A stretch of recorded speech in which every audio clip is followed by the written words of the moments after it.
నమస్కారం ఘంటారావానికి స్వాగతం. ముందుగా ప్రధానాంశాలు.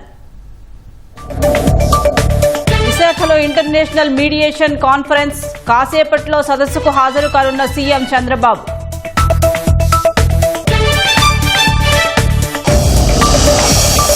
గోదావరికి క్రమంగా పెరుగుతున్న వరద, మరపడవల్లో రాకపోకలు సాగిస్తున్న లంక గ్రామాల ప్రజలు.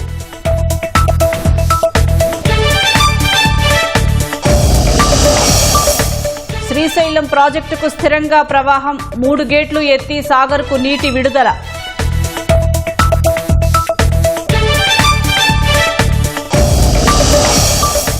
క్రీడా ప్రతిభా అవార్డుతో ఆదర్శంగా నిలిచిన నున్నా పాఠశాల, ప్రభుత్వ సంస్కరణలతో అద్భుతాలు సృష్టిస్తున్న విద్యార్థులు.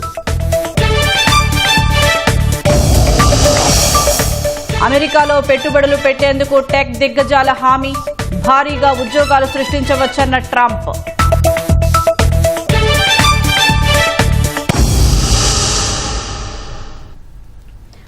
ఢిల్లీ పర్యటనలో ఉన్న మంత్రి నారా లోకేష్ మధ్యాహ్నం 12 గంటలకు ప్రధాని మోదీని కలవనున్నారు. రాష్ట్రానికి సెమీ కండక్టర్ పరిశ్రమ కేటాయించినందుకు ప్రధానికి లోకేష్ కృతజ్ఞతలు చెప్పనున్నారు. విద్యారంగంలో సంస్కరణలకు శ్రీకారం చుట్టినందుకు కూడా కృతజ్ఞతలు తెలపనున్నారు. విశాఖ యోగా డేలో ప్రజలను భాగస్వామ్యం చేసిన తీరుపై ప్రధాని నివేదిక కోరిన నేపథ్యంలో భేటీలో యోగాంధ్ర నిర్వహణపై పూర్తి నివేదికను ప్రధానికి అందించే అవకాశం ఉంది. జీఎస్టీలో సంస్కరణలు చేసినందుకు కూడా కృతజ్ఞతలు చెప్పనున్న లోకేష్ జీఎస్టీ వసూళ్లు పెరిగిన విధానాన్ని కూడా మోదీకి వివరించనున్నట్లు సమాచారం. పెండింగ్లో ఉన్న ప్రాజెక్టులకు ఆమోదం ఇవ్వాలని ఈ సందర్భంగా లోకేష్ ప్రధాని మోదీని కోరనున్నట్లు సమాచారం. అలాగే ఇటీవల రాష్ట్రంలో చోటు చేసుకున్న పరిణామాలను ప్రధానికి తెలపనున్నట్లు తెలుస్తోంది. ఎంతో బాధ్యతాయుతంగా పనిచేస్తూ విద్యార్థులను భావి భారత పౌరులుగా తీర్చిదిద్దుతున్న ఉపాధ్యాయులను వైసీపీ అతి నీచంగా చిత్రీకరించిందని విద్యాశాఖ మంత్రి నారా లోకేష్ ఆగ్రహం వ్యక్తం చేశారు. ఆంధ్రప్రదేశ్లో పనిచేస్తున్న టీచర్లు తాగి బెంచీల కింద పడుకుంటున్న రీతిలో అతి జుగుప్సకరంగా వ్యాఖ్యానం కలిపి తన ఫేక్ హ్యాండిల్లో ఒక ఫోటోను వైసీపీ షేర్ చేసిందని ధ్వజమెత్తారు. ఎక్కడో పక్క రాష్ట్రంలో ఏదో ఒక సందర్భంలో బయటకు వచ్చిన ఫోటోను ఆంధ్రప్రదేశ్లో జరిగినట్లు చెప్పడం, దానిపై దారుణంగా వ్యాఖ్యానించడం క్షమించరాని నేరమని మండిపడ్డారు. ఇలాంటి నేరాలను ఇప్పటికే చాలాసార్లు వైసీపీ చేసిందని, విద్య నేర్పే గురువుల పట్ల కూడా అతి నీచంగా వ్యవహరించిన నీతి బాహ్యమైన చర్యల్లో ఆ పార్టీ మరో మెట్టు కిందికి దిగజారిందని దుయ్యబట్టారు. ఉపాధ్యాయుల ఆత్మస్థైర్యాన్ని దెబ్బతీసే విధంగా ప్రవర్తిస్తున్న వైసీపీ చర్యల్ని తీవ్రంగా ఖండిస్తున్నట్లు లోకేష్ తెలిపారు.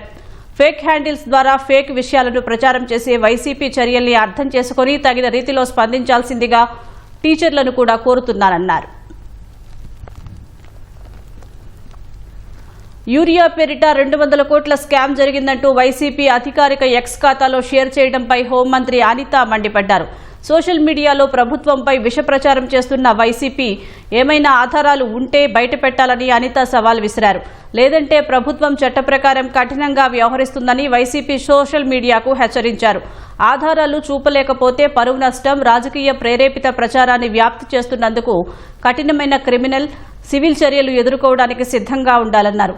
ప్రజల విశ్వాసాన్ని కోల్పోయిన పార్టీ నిర్లక్ష్యంగా బురద జల్లటం, ఆధారాలు లేకుండా నాయకులను కించపరచటం, వ్యక్తిత్వ హననం లాంటివి చట్ట ప్రకారం దుష్ప్రవర్తన అని ధ్వజమెత్తారు.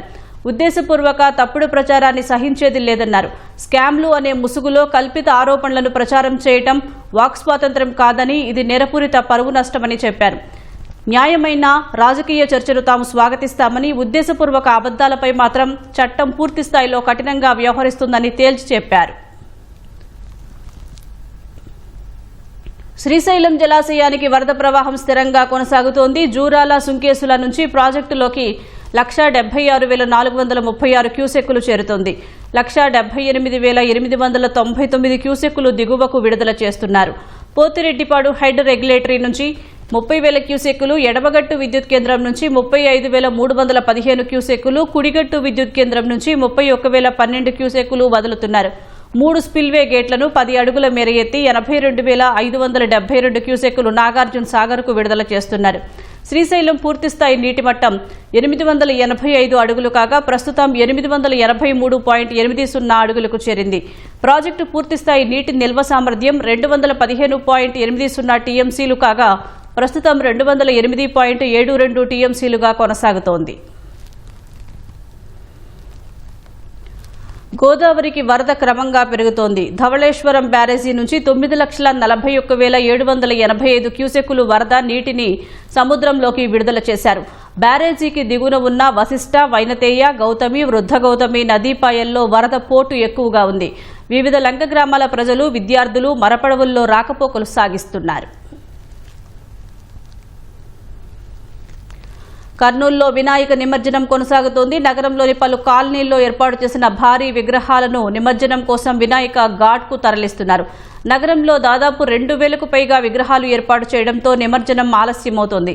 ట్రాఫిక్కు అంతరాయం కలగకుండా పోలీస్ సిబ్బంది విగ్రహాలను వేగంగా నిమజ్జనానికి తరలిస్తున్నారు.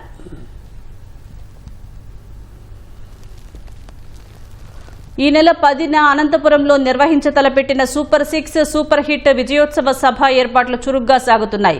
సభకు ఎన్టీఆర్ ప్రాంగణంగా నామకరణం చేశారు. కూటమి పార్టీలు, రాష్ట్ర, జిల్లా స్థాయి నాయకులు సభ ఏర్పాట్లను పరిశీలించారు. ఎమ్మెల్సీ, ముఖ్యమంత్రి program coordinator Mantena Satyanarayana, MLC Beeda Ravichandra Yadav, ఎమ్మెల్యేలు దగ్గుబాటి వెంకటేశ్వర ప్రసాద్, అమిలినేని సురేంద్రబాబు సహా ఇతర నాయకులు ఏర్పాట్లను పరిశీలించి నిర్వాహకులకు పలు సూచనలు చేశారు.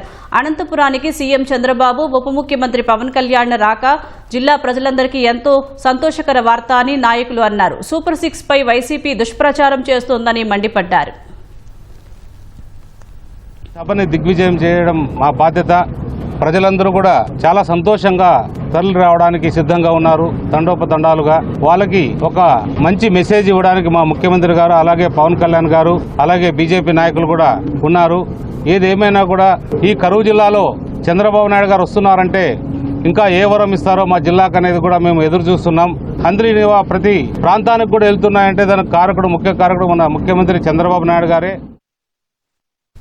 స్త్రీ శక్తి పథకం ద్వారా మహిళలకు ఉచిత ప్రయాణ సౌకర్యం కల్పిస్తూ ముఖ్యమంత్రి చంద్రబాబు చారిత్రాత్మక నిర్ణయం తీసుకున్నారని బాపట్ల ఎమ్మెల్యే వేగేసిన నరేంద్ర వర్మ అన్నారు. పాత బస్టాండ్ నుంచి పిట్టలవారిపాలెం వరకు ఆర్టీసీ బస్సులో ప్రయాణించి మహిళలతో ముచ్చటించారు. అనంతరం స్త్రీ శక్తి విజయోత్సవ ర్యాలీ నిర్వహించారు. సూపర్ 6 సూపర్ హిట్ భారీ బహిరంగ సభలో పాల్గొన్న ఎమ్మెల్యే కూటమి ప్రభుత్వం మహిళల ఆర్థికాభివృద్ధి కోసం నిబద్ధతతో పనిచేస్తోందని తెలిపారు. మహిళల స్వావలంబనకే తెలుగుదేశం పార్టీ ప్రాధాన్యత ఇస్తుందని అన్నారు.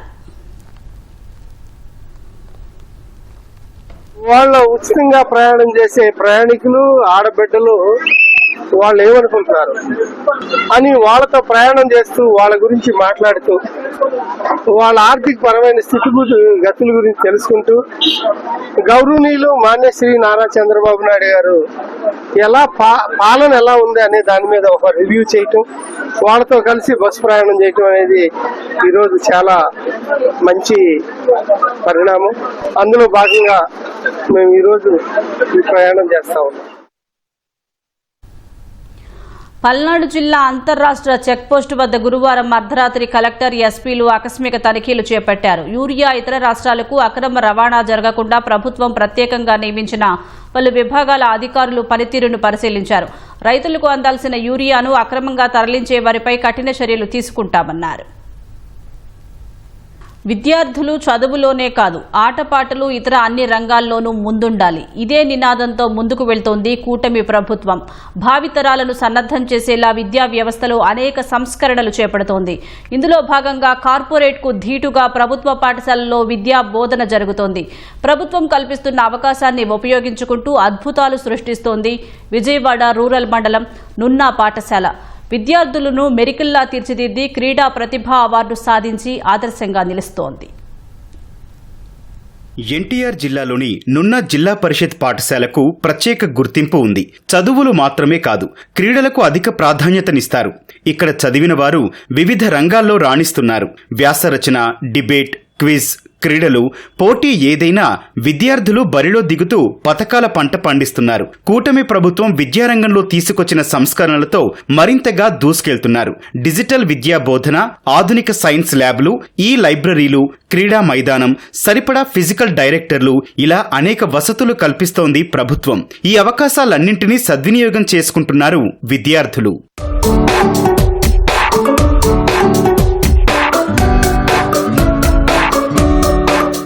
నున్న పాఠశాలలో ప్రస్తుతం విద్యార్థుల సంఖ్య 600కి పైనే. 23 మంది సబ్జెక్ట్ టీచర్లు ఉండగా 2 ఫిజికల్ డైరెక్టర్లు పనిచేస్తున్నారు. గ్రామీణ నేపథ్యం ఉన్న పిల్లలు కావడంతో క్రీడలపై అంతగా అవగాహన ఉండదు. టీచర్లే ప్రత్యేక శ్రద్ధ తీసుకుని wrestling, fencing, cycling, hockey, handball, రగ్బీలో తర్ఫీదునిస్తున్నారు. ప్రత్యేక శిక్షణతో మట్టిలో మాణిక్యాలను సానపడుతున్నారు ఉపాధ్యాయులు.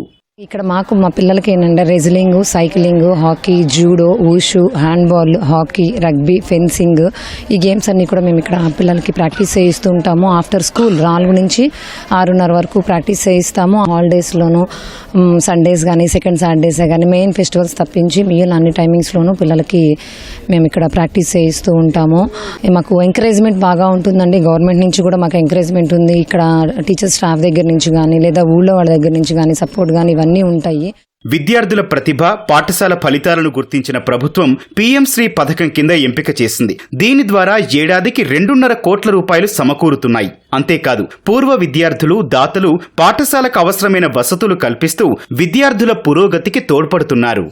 ఎన్ఎంఎంఎస్లో 25 మంది గత 4 సంవత్సరాలుగా 25 మంది సాధించడం జరిగింది.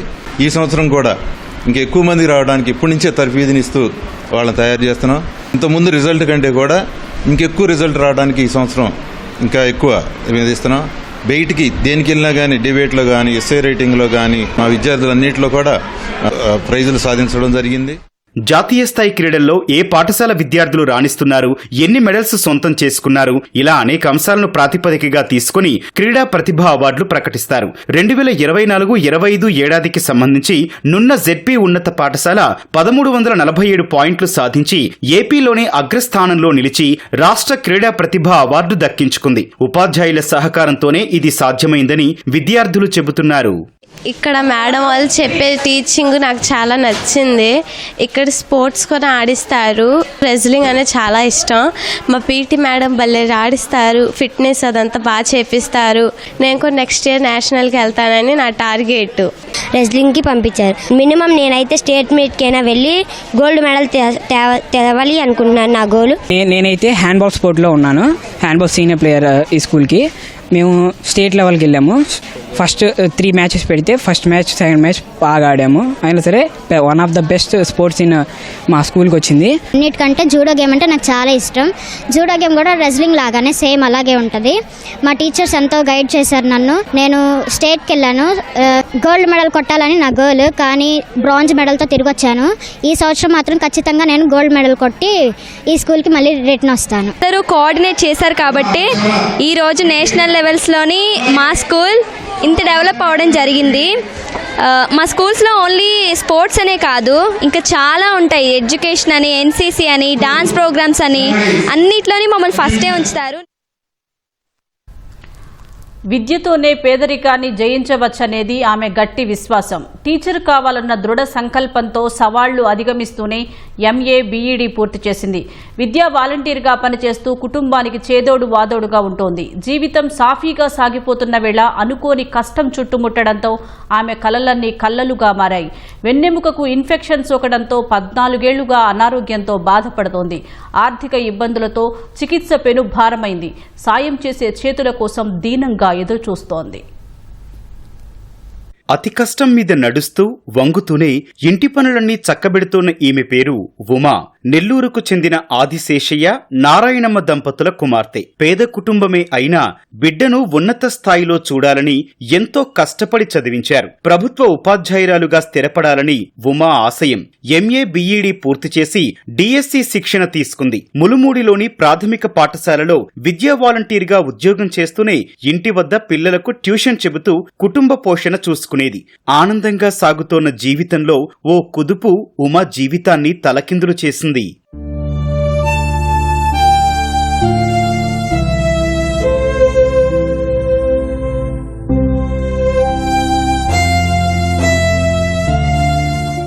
రెండు 2011లో పాఠశాలలో విధులు నిర్వహిస్తూ అనారోగ్యానికి గురైంది ఉమా. వైద్య పరీక్షలు చేసిన వైద్యులు వెన్నెముక ఇన్ఫెక్షన్ గా నిర్ధారించారు. స్పైనల్ కార్డ్ డిస్కుల లోపంతో నడుము వంగిపోయింది. సరిగా నడవలేక విద్యా వాలంటీర్ వృత్తికి స్వస్తి పలికి ఇంటికే పరిమితమైంది. అప్పటికే కష్టాల్లో ఉన్న ఉమను తండ్రి మరణం మరింత కుంగదీసింది. ఇంటి పెద్ద మృతితో కుటుంబం మొత్తం రోడ్డున పడింది. ఆర్థిక ఇబ్బందులతో సరైన వైద్యానికి కూడా నోచుకోలేదు. నడుం నొప్పిని పంటి బిగువన భరిస్తూ ఇంట్లో పనులు చేస్తూనే వృద్ధురాలైన తల్లి బాగోగులు చూసుకుంటోంది. నేను ఎంఏ బిఎడ్ చేశాను. నాకు 2011 నుంచి అనారోగ్యంతో బాధపడుతున్నాను. నాతోటి ఉపాధ్యాయులే నాకు హెల్ప్ చేశారు. 2013లో బెడ్ రెస్ట్కి వెళ్ళిపోయాను. అప్పటి నుంచి ఇప్పటి వరకు నరకయాతన పడుతున్నాను. నడవలేని స్థితిలో ఉన్నాను. వెన్నుముకలో L4, L5 ఆ 2 ప్రాబ్లం, డిస్క్ ప్రాబ్లం వల్ల నేను నడవలేకున్నాను. ఆ బాధను భరించలేక రోజు 4 పెయిన్ కిల్లర్స్ టాబ్లెట్స్ వేసుకొని ఇంట్లో పనిచేస్తున్నాను. ఉమా తల్లికొచ్చే పింఛనే ఆధారం. సోదరుడు పెయింట్ పని చేస్తూ ఇంటికి ఎంతో కొంత ఇస్తున్నాడు. ప్రతి నెల మందుల కోసమే 15,000 వరకు ఖర్చవుతోంది. మందుల కోసం కూడా డబ్బు లేదని, నడుం నొప్పిని భరించలేకపోతున్నారని ఉమా కన్నీరు పెడుతోంది. దాతలు, ప్రభుత్వం ఆదుకోవాలని దీనంగా అభ్యర్థిస్తోంది. నాకు ఎలాగైనా ఆయుర్వేదంలో వైద్యం చేయించండి. నన్ను మామూలు మనిషిని చేయండి. నా కాళ్ళ మీద నేను నిలబడే శక్తిని నాకు ప్రసాదించండి. నేనే ఇంకొకరికి సాయం చేసే శక్తిని నేను సంపాదించుకుంటాను. తమ్ముడు లోకేష్, బాబాయ్, చంద్రబాబు బాబాయ్, పవన్ కళ్యాణానికి నేను చాలా బాధల్లో ఉన్నాను. మానసికంగా చనిపోయాను. ఒక్కోసారి చచ్చిపోవాలనిపిస్తుంది. అయినా కానీ ధైర్యం చాలటం లేదు బతకడానికి. మీరు సాయం చేయండి. నన్ను మామూలు మనిషిని చేయండి. P4 లాగా బాధ్యత తీసుకోండి. ఉమా వైద్యం కోసం చాలా అప్పులు చేశామని తల్లి నారాయణమ్మ చెబుతున్నారు. ఇక భరించే స్తోమత లేదని, ఆర్థికంగా ఆదుకోవాలని కోరుతున్నారు. నేను చిన్న అంగడి వేసుకొని అట్టా ఉన్నాను. ఈ పిల్లలకి పెళ్ళిళ్ళు చేయాలనుకున్నాను. ఈ అమ్మాయికి తీరా సంబంధం వచ్చిన తర్వాత ఈ అమ్మాయి పూర్తిగా బెడ్ రెస్ట్ అయిపోయింది. చూపించాము, వాళ్ళు ఇచ్చిన డబ్బులతో సహాయం చేసాము. టీచర్లు అందరూ కూడా ఇచ్చారు, సాయం చేసాము. వాళ్ళ ఆయన సడన్గా ఉండి హార్ట్ అటాక్ వచ్చి చనిపోయాడు. బాడిగింట్లోనే ఉన్నాము. ఆ అంగటి మీదనే అట్టా కాస్త కోస్తా బతుకుతారు పట్టుకుంటున్నాం. ఆ రేషన్ బియ్యం వస్తాయి పెట్టుకొని ఇలాగే ఉంటున్నాము సార్. ఏం చేయాలి సార్, మీరే మాకు సహాయం చేసి, మీకోసమే నేను ఎన్నోసార్లు మీకు ఏడుకుంటూ కూడా నేను వెళ్ళాను సార్. ఆఫీసులో చుట్టూ తిరిగాను, ఆ ఇళ్ళకి వెళ్ళాను. ఆరోగ్య, ఆర్థిక సమస్యలతో సతమతమవుతోన్న ఉమా కుటుంబానికి సాయం చేయాలని స్థానికులు కోరుతున్నారు. ప్రశాంతంగా ఉన్న కర్నూలు నగరం ఒక్కసారిగా ఉలిక్కిపడింది. పట్టపగలు జంట హత్యలు తీవ్ర కలకలం రేపాయి. పాత కక్షల నేపథ్యంలో ఓ యువకుడిని నడి రోడ్డుపై కత్తులతో విచక్షణారహితంగా నరికి చంపగా, మరోచోట దోపిడీ దొంగలు వృద్ధురాల్ని హత్య చేసి నగలతో సహా ఉడాయించారు. చాలా కాలంగా ప్రశాంతంగా ఉన్న నగరంలో ఒకే రోజు 2 హత్యలు జరగటం కలకలం రేపింది.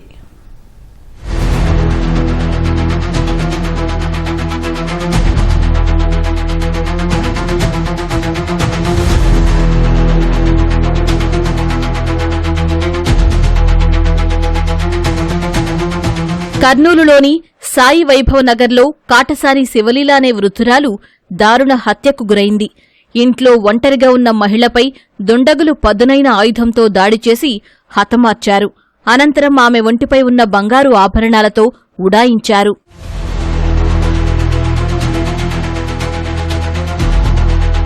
శివలీల భర్త కొంతకాలం క్రితం మృతి చెందగా కుమారుడు గంగాధర్ రెడ్డి అమెరికాలో స్థిరపడ్డాడు. అయితే కుమార్తె, అల్లుడు ఆమెకు తోడుగా ఉంటున్నారు. ఇంటి పై అంతస్తును విద్యార్థులకు అద్దెకు ఇచ్చారు. మధ్యాహ్నం అల్లుడు ఇంటికొచ్చేసరికి శివలీల డైనింగ్ హాల్లో తీవ్ర గాయాలతో రక్తం మడుగులో పడి ఉంది. వెంటనే ఆమెను కర్నూలు ప్రభుత్వాసుపత్రికి తరలించారు. అయితే అప్పటికే శివలీల మృతి చెందినట్లు వైద్యులు తెలిపారు.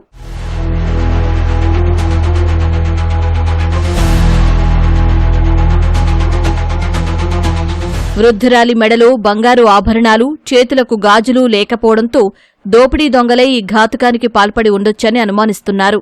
శివలీల కుడిచేవి వెనక భాగంలో పదునైన ఆయుధంతో పొడిచిన ఆనవాళ్లను పోలీసులు గుర్తించారు. ఆమెను హత్య చేసిన అనంతరం బంగారు ఆభరణాలతో దుండగులు ఉడాయించినట్లు తెలుస్తోంది. తెలిసిన వారే ఈ దారుణానికి ఒడిగట్టినట్లు అనుమానిస్తున్నారు. 12 నుంచి 1 గంట మొత్తం జరిగిందండి. నేను 1:30కు వెళ్ళాను లంచ్ చేయక. అప్పటికే జరిగిపోయింది. నేను కొద్దిసేపు వెయిట్ చేశాను. ఒంట్లో ట్యాబ్ చెప్పేస్తుంటే బాత్రూమ్ ఉందేమని కొంచెం కూర్చోను 20 మినిట్స్ ఇట్లా. మళ్ళీ శబ్దం లేదు. లోపల డోర్ తడితే ఎవరు పలకలేదు. లోపలికి వెళ్ళి చూస్తే వంట రూమ్లో పడిపోయింది. థెఫ్ట్ బంగారు గొలుసు అవి తీసుకుపోయారు, మర్డర్ చేసి. సీసీటీవీ ఉండేగా పని చేయండి. ఇంతకుముందు థెఫ్ట్ జరిగింది ఒక 8 years బ్యాక్, ఇప్పుడు పెట్టించారు కానీ మెయింటెనెన్స్ లేదు. మా మిస్సెస్ ఉంటుందండి, ఆమె వర్కింగ్, పగులు ఉండదు. నేను పొద్దున్న మధ్యాహ్నం రాత్రి పోతుంటాను ఇంటికి బొంతినికి. కంప్లైంట్ చంద్రశేఖర్ రెడ్డి ఇచ్చిన ఇన్ఫర్మేషన్ మేరకు అతను మధ్యాహ్నం ఇంటికి వెళ్ళే సమయంలో కాసేపు ఇంటి దగ్గర వెయిట్ చేసి చూశాను, మా అత్తగారు డోర్ తీయలేదు అన్నాడు. తర్వాత అతనే డోర్ ఓపెన్ చేసుకుని లోపలికి వెళ్ళి చూసేసరికి కిచెన్లో రక్తపు మడుగులో ఆమె పడి ఉంది. ఈ విషయాన్ని తర్వాత వెంటనే అతని భార్య, అంటే ఇప్పుడు ఎవరైతే చనిపోయిందో ఆ లేడీ యొక్క కూతురికి ఫోన్ ద్వారా ఇన్ఫార్మ్ చేశారు. ఆ తర్వాత అతను ఆమె ఇంకా కొనప్రోణంతో ఉంది అనుకుని అంబులెన్స్ ద్వారా తీసుకొని వచ్చి హాస్పిటల్ అడ్మిట్ చేశారు. ఆమె అప్పటికే డాక్టర్లు ఆమె చనిపోయినట్టుగా నిర్ధారణ చేయడం జరిగింది. సో దీని మీద ఎవరు చంపారు, ఎందుకు చంపారు అన్న కారణాలు అయితే ఇంకా తెలియాల్సి ఉంది. చాలా బలమైన ఒక ఆయుధంతో తల మీద దాడి చేసి చంపినట్టుగా కనబడుతుంది. పని మనిషి 2 రోజుల క్రితం పని మానేసింది అక్కడ. అంటే ఈ చనిపోయిన ఆవిడనే ఈమె చేస్తున్న పని నచ్చక నువ్వు రావద్దు అవసరం లేదు, అంతకుముందు పని చేస్తున్న ఆవిడనే బాగా పనిచేస్తుంది, ఆమెను పిలిపించుకుంటానని చెప్పడం జరిగింది. దానివల్ల ఆమె పని మానేయడం జరిగింది. కర్నూలులోనే జరిగిన మరో ఘటనలో పట్టపగలే నడి రోడ్డుపై ఓ వ్యక్తిని కిరాతకులు దారుణంగా నరికి చంపారు. నరసింగరావుపేటకు చెందిన షేఖీజార్ అహ్మద్ బంగారం వ్యాపారం చేస్తున్నాడు. ఓల్డ్ సిటీలోని రాధాకృష్ణ థియేటర్ సమీపంలో ఉన్న మసీదులో ప్రార్థన ముగించుకుని బయటకు రాగానే దుండగులు మారణాయుధాలతో దాడి చేశారు. కత్తితో ఆయన ముఖంపై, ఛాతీపై విచక్షణారహితంగా పొడిచారు. కుడిచేయి తెగిపోయేలా నరికి పరారయ్యారు. రక్తపు మడుగులో పడి ఉన్న బాధితుడిని ప్రభుత్వాసుపత్రికి తరలించగా చికిత్స పొందుతూ కన్ను మూశాడు.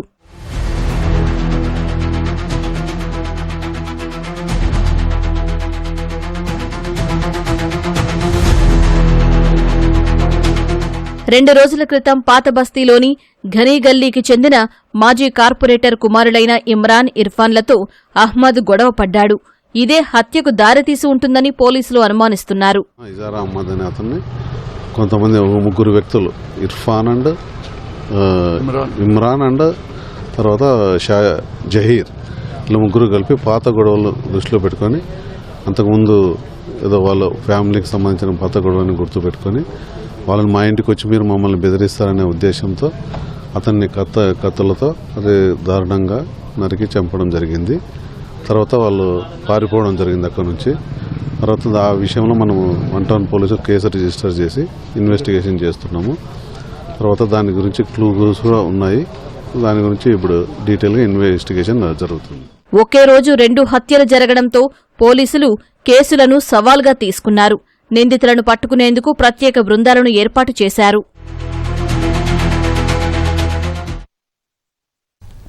సీఎం చంద్రబాబు భద్రత దృష్ట్యా కొత్త హెలికాప్టర్ను వినియోగిస్తున్నారు. 2 వారాలుగా ఇందులోనే జిల్లాల పర్యటనలకు వెళ్తున్నారు.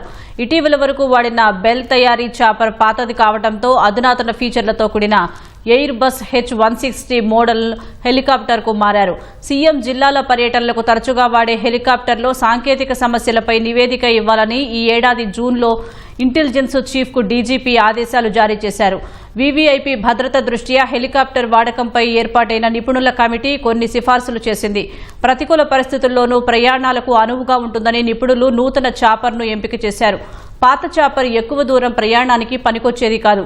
సీఎం ఏదైనా జిల్లాకు వెళ్లాలంటే ఉండవల్లి నివాసంలోని హెలిప్యాడ్ నుంచి చాపర్లో గన్నవరం విమానాశ్రయానికి చేరుకొని అక్కడి నుంచి ప్రత్యేక విమానంలో వెళ్లాల్సిన ప్రాంతానికి సమీపంలో ఎయిర్పోర్టుకు వెళ్లేవారు.